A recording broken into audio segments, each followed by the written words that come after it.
Well, hello, Glue Troopers. Max and Max's Models here, and I just finished reading this book, Speed Read Mustang. It's a 150-page book on the history of the Mustang with lots of big pictures and very easy to read. And most of you guys probably already know the basic history of the car, so I'll talk about the book and talk about the car, and I'll use pictures of kit models, since this ultimately is a kit model channel, for as much imagery as I can. So, as a lot of you know, Iacocca is the genius behind the Mustang, but a lot of folks don't know just how much research he did before he brought the car forward. Iacocca had realized that the post-World War II generation, the baby boomers, were all going to be coming of age to buy cars in about 1964, and he wanted to be there with something besides, Dad's stodgy old Ford Falcon. And he had to go to Henry Ford II with enough statistical information to make his case that he could sell the car. So they formed what was called the Fairlane Committee, and this was called that because they met in the Fairlane Hotel, pretty much in secret, also known as the Ford Skunk Works. And they got all the statistics together and got some clay models made so they could take a really good presentation forward to Henry Ford II. And you have to remember, it cost, even back in the early 60s, about $400 million to set up a new factory for a new car. That was out of the question. So they knew they had to use an existing platform. And it was kind of a no-brainer to build it on the Falcon because their target price was under $2,500, which they made. So one of the things that is a big argument amongst car enthusiasts was the car named after the horse or the airplane? Well, apparently Ford already had a project car, a little two-seater called Mustang, that sort of maybe where they got the idea for the name. But Iacocca sent a couple of his guys down to the library to get the name of every animal they had in the encyclopedia, and Mustang kept popping up. Not only did they already have the concept car by that name, but when they read all the names, he said Mustang just sort of leaped out at him just as the name. And I'm going to read an excerpt from the book, Was It Plane or Horse?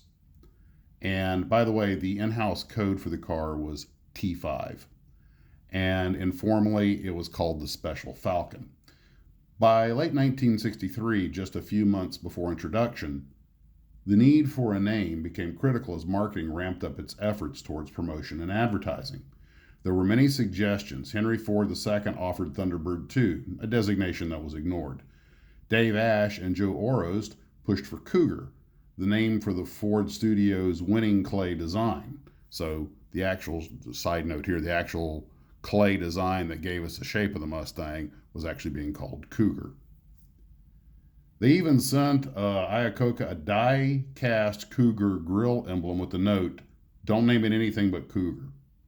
Finally, John Conley from Ford advertising agency J. Walter Thompson was dispatched to the Detroit Public Library to compile a list of animal names from a list that included everything from aardvark to zebra. One stood out, Mustang. J. Walter Thompson preferred it because it had the excitement of the wide open spaces and was American as all hell. There was also a connection to a Ford two-seater sports car concept that was making the show car rounds. It was called Mustang. Initially suggested by stylist John Najjar to honor the P-51 Mustang fighter planes from World War II. So Najjar had named the original concept car Mustang for the airplane, but the Thompson people like the name Mustang because of the horse and its American iconic imagery. So basically what that means is, was it after the car or the horse? Yes. So the book goes on into how the car was introduced much earlier in the year than normal, just giving it the designation the 64.5 Mustang. And then, of course, basically the same car was a 65 Mustang, although the 65 Mustang apparently did have a different updated electrical system. But being at the World's Fair and with Walt Disney helping them set up the Ford exhibition, about a dozen of the Mustangs were used as the vehicles that people would go to tour the Ford exhibit. Of course, they had the drivetrains and steering and brakes and everything disconnected, so they were basically just carriers. And they had other Ford cars doing it as well. By the way, interesting side note, I've seen Mustang #1, a white 64.5 convertible, and it was sold to a Canadian airline pilot up in Newfoundland. Apparently, somehow, when the cars are being sent out to the dealers, serial number 000001 was mistakenly sent out as a product car. It was sold, and the pilot who bought it, I don't know if he knew what he had or not, but fortunately he preserved it, and eventually it was taken care of, and now it's in the Ford Museum in Detroit, and I've seen it, and it's really cool to see, this white convertible Mustang #1 where it all began.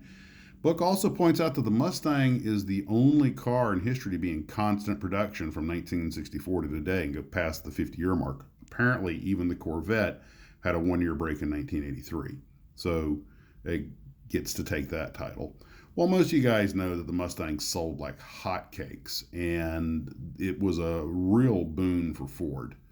So the car got updated over time, and what the book does is it goes into the first half of the book is just the history of the car, getting it developed and everything, and then the second half of the book basically goes into essentially every very major variation of the car. And let's see, we're talking about the car is called, every man's sports car, the modern coupe, the whole concept of the car being kind of trend setting. And they had a lot of total performance packages and everything. And as we all know, Carroll Shelby was involved for a few years. So they had the 289 high performance version. They had the Cobra Jet, the Mach 1 series, the Boss Mustangs, the 5-liter high output, the Saline Mustangs. I believe that's how you say it. The SVO Mustangs, the Cobras, the modular direct overhead cam versions. Of course, you had Roush Racing had the Roush Mustangs.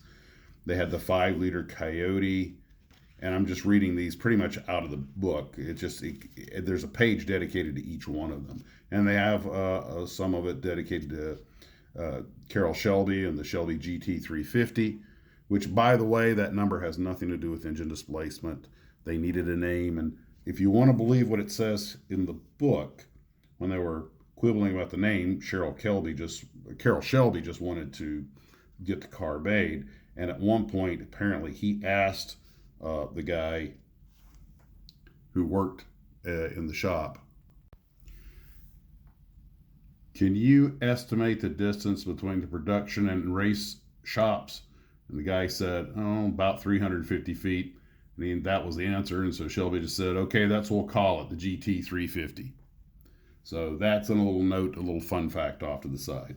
Although one of them did have a 351 cubic inch Windsor small block. So then it goes on, of course, to the GT350 Hertz. And yes, you could, for a while, for $13 a day plus 13 cents a mile, you could rent a GT350 from Hertz if you were in their performance car club. Then, of course, the Shelby GT500 and the GT500 Super Snake, the GT500 KR, the modern. Now we have the modern GT500 and 350, and it breaks each of these cars down. Then, of course, there's the pace cars that they had. Now you can get a pace car replica. The first year they had one called the Sprint, which was sort of a low-cost version. I think I'd heard about that once before.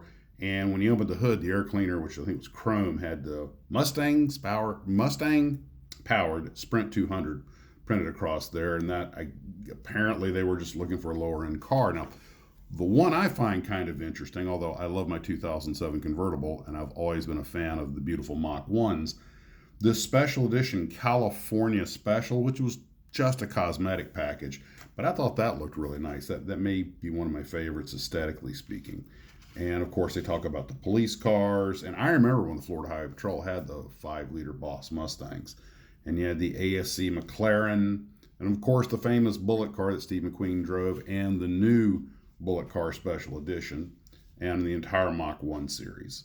So the book really does a great job of getting into that. It talks about the funny cars and the super stock, the production racing, the 5 liter drag racing, the SCCAB production Trans Ams, and the European rallies. I mean, the Mustang has really gotten around, and this book talks about all of that in some detail. And the reason I like the way the book is broken down is it doesn't do a deep dive into anything. It's just the basic background, how Iacocca figured out we need this car, how he sold it to Henry Ford, the people that were involved in giving it its name. It's got little fun facts and trivia and little sidebars.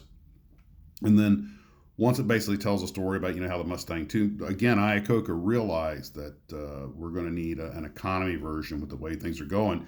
And although a lot of people consider the Mustang II to be a real dog, it was the car they needed. They sold millions of them, and it really kept Ford going through the malaise period of American cars. So love it or hate it, it did what the company was supposed to do, and that was sell cars. So you can't really knock it for that. I mean, it was a successful car from a business point of view, even though, of course, and I knew a guy that had one, and he talked about what a dog it was, but he still loved it. So there you go. And of course, it gets into the Fox body cars and goes on from there. The car, one of the reasons I think the car, according to this book, that the car has survived so long is it's managed to keep itself relevant through constant reinvention.